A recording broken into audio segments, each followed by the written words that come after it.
નમસ્કાર મિત્રો. આજે ફિટર મિકેનિકલ એસેમ્બલી એ એક ટેકનિકલ વ્યવસાય છે જેમાં મશીનો અને મિકેનિકલ ભાગોને બનાવવાનું, જોડવાનું, એડજસ્ટ કરવાનું અને રિપેર કરવાનું કામ થાય છે. ઉદ્યોગોમાં મશીનો સચોટ રીતે કામ કરે છે, તે માટે ફિટરનું મહત્ત્વ ખૂબ જ વધારે હોય છે. તેઓ વિવિધ સાધનો, હેન્ડ ટૂલ્સ અને મશીન ટૂલ્સનો ઉપયોગ કરીને મશીનના ભાગોને માપે છે, કાપે છે, ઘસે છે અને એકબીજા સાથે યોગ્ય રીતે ફિટ કરે છે. ઉદ્યોગોના વિકાસ સાથે મિકેનિકલ એસેમ્બલી ફિટરની માંગ સતત વધી રહી છે. તેથી આ ક્ષેત્રમાં રોજગાર અને પ્રગતિના સારા અવસર ઉપલબ્ધ છે. તો ચાલો મિત્રો, આજે આપણે ફિટર મિકેનિકલ એસેમ્બલી વિશે માહિતી મેળવીશું. સૌપ્રથમ એ જણાવશો કે ફિટર મિકેનિકલ એસેમ્બલી એટલે શું? હા, ફિટર મિકેનિકલ એસેમ્બલી એટલે એ ઔદ્યોગિક ક્ષેત્રની એક ટેકનિકલ નોકરી છે. તેમાં વિવિધ મશીનોના મિકેનિકલ ભાગોને માપીને, જોડીને, એડજસ્ટ કરીને અને પરીક્ષણ કરીને મશીન તૈયાર કરવામાં આવે છે. મશીન યોગ્ય રીતે અને સલામત રીતે ચાલે તે માટે ફિટરનું કામ ખૂબ જ મહત્વપૂર્ણ હોય છે. ફિટર મિકેનિકલ એસેમ્બલીની કામગીરી શું હોય છે અને તે ક્યાં કામ કરે છે? હા, ફિટર મિકેનિકલ એસેમ્બલીની કામગીરીની વાત કરું તો મશીનના અલગ અલગ ભાગોનું ડ્રોઈંગ મુજબ જોડવું, નટ બોલ્ટ, સ્ક્રૂ, પિન વગેરે લગાવવું, માપ લેવાના સાધનોનો ઉપયોગ કરવો, મશીનની ખામી શોધવી અને સુધારવી, મશીનનું ટ્રાયલ કરવું. તેમના કાર્યસ્થળની વાત કરું તો?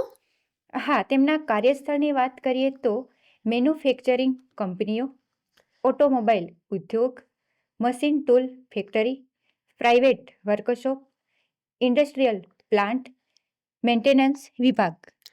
ફિટર મિકેનિકલ એસેમ્બલી બનવા માટે કેવા પ્રકારના વ્યક્તિગત ગુણો હોવા જોઈએ? હા, ફિટર મિકેનિકલ એસેમ્બલી બનવા માટે કેટલાક વ્યક્તિગત ગુણો પણ હોવા જરૂરી છે. હાથથી કામ કરવાની કાબેલિયત, માપમાં ચોકસાઈ રાખવાની ટેવ, ટેકનિકલ સમજ અને સમસ્યા હલ કરવાની શક્તિ હોવી જોઈએ. ફિટર મિકેનિકલ એસેમ્બલી બનવા માટે શૈક્ષણિક લાયકાત અને ભરતી પ્રક્રિયા શું હોય છે? ઓછામાં ઓછું ધોરણ 8 કે 10 પાસ હોવું જોઈએ. આઈટીઆઈ ફિટર મિકેનિકલ કોર્સ કરેલ હોવું જોઈએ. અને તેની ભરતી પ્રક્રિયાની વાત કરું તો સંસ્થામાં અરજી, ઇન્ટરવ્યૂ અથવા સ્કિલ ટેસ્ટ, કેટલીક જગ્યાએ એપ્રેન્ટિસશિપ દ્વારા ભરતી. ફિટર મિકેનિકલ એસેમ્બલીનું માસિક વેતન કેટલું હોય છે? હા, ફિટર મિકેનિકલ એસેમ્બલીનું માસિક વેતન સરકારી ક્ષેત્રે સરકારશ્રીના પગાર પંચ મુજબ અથવા ખાનગી ક્ષેત્રમાં તેમની કુશળતા અને અનુભવના આધારે હોય છે. ફિટર મિકેનિકલ એસેમ્બલી પ્રગતિના અવસર કેવા હોય છે? હા, ફિટર મિકેનિકલ એસેમ્બલીમાં પ્રગતિના અવસર સારા હોય છે, જેમ કે senior fitter mechanical assembler, supervisor અને અનુભવ બાદ ફોરમેન શોપ ઇન્ચાર્જ અને પોતાની વર્કશોપ શરૂ કરવાની તક હોય છે. શું ફિટર મિકેનિકલ એસેમ્બલી માટે કંઈ શિષ્યવૃત્તિ કે યોજનાનો લાભ મળી શકે છે?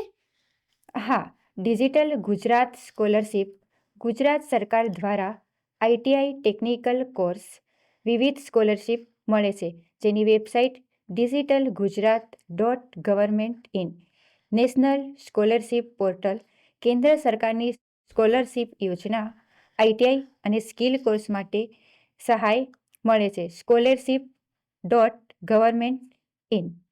આ સંદર્ભે અભ્યાસ ક્યાં કરવાનો થઈ શકે છે અને તેમાં સફળ થયેલા અધિકારીઓની સાફલ્ય ગાથા વિશે કેરિયર કાર્ડની લિંક આ વિડીયોના ડિસ્ક્રિપ્શન બોક્સમાંથી મેળવી શકો છો. ખૂબ સરસ જયાબેન, આપે ખૂબ જ મહત્વપૂર્ણ માહિતી આપી. ધન્યવાદ.